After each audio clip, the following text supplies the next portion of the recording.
Quand tu seras rassasié, n'oublie pas Dieu. Installe-toi, mets-toi à l'aise. Je vais te raconter l'histoire de Monsieur Ange.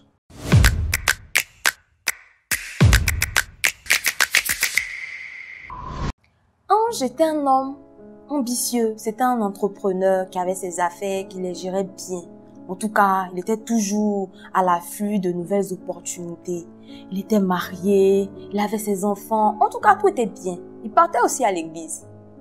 Mais à un moment, ses affaires ont commencé à baisser. Il n'avait plus les mêmes revenus, les chiffres d'affaires, tout. C'était un peu compliqué. Il faisait les stratégies, mais rien.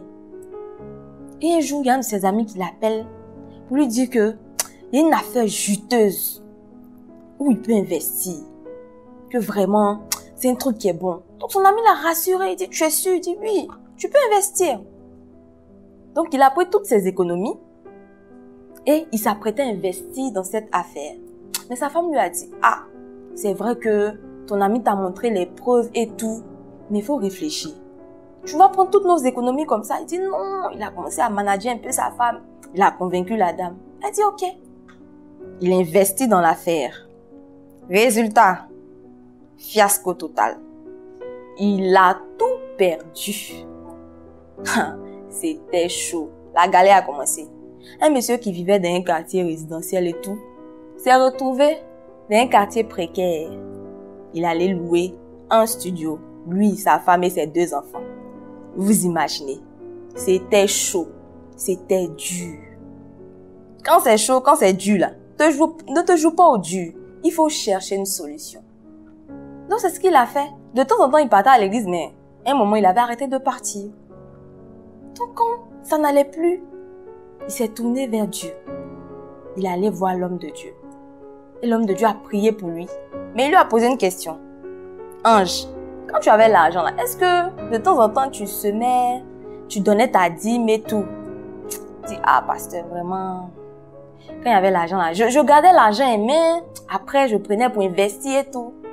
L'homme de Dieu dit, voilà, tu ne donnes pas à Dieu, Dieu te bénit, tu ne lui donnes pas. Donc il va enlever sa main sur toi. Tu ne lui donnes rien, il va enlever sa main sur toi. Donc décide, prends l'engagement aujourd'hui de donner à Dieu quand il va te bénir. Donc ce que moi je peux te proposer là, c'est de faire une semence. Tu vas voir que Dieu va débloquer ta situation. Le pasteur l'a convaincu de faire une semence. C'est vrai que c'était chaud, mais il était convaincu de faire la semence.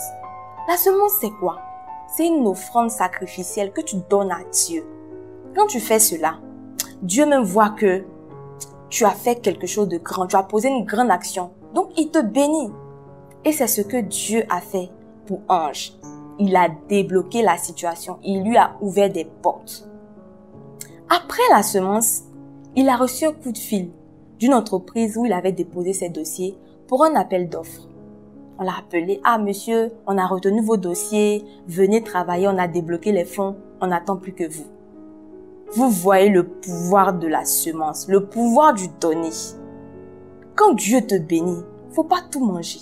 Garde quelque part et tu vas donner à Dieu. Et en retour, il va te protéger, il va protéger tes affaires, il va fructifier l'œuvre de tes mains.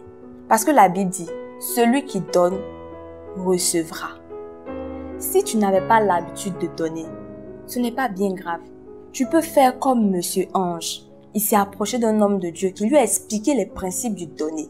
Tu peux faire aussi une retraite spirituelle où on va t'expliquer l'importance de la semence. Bien-aimé, j'espère que cette histoire t'a plu. Rejoins-nous pour des retraites spirituelles qu'on organise à la mission évangélique La Source.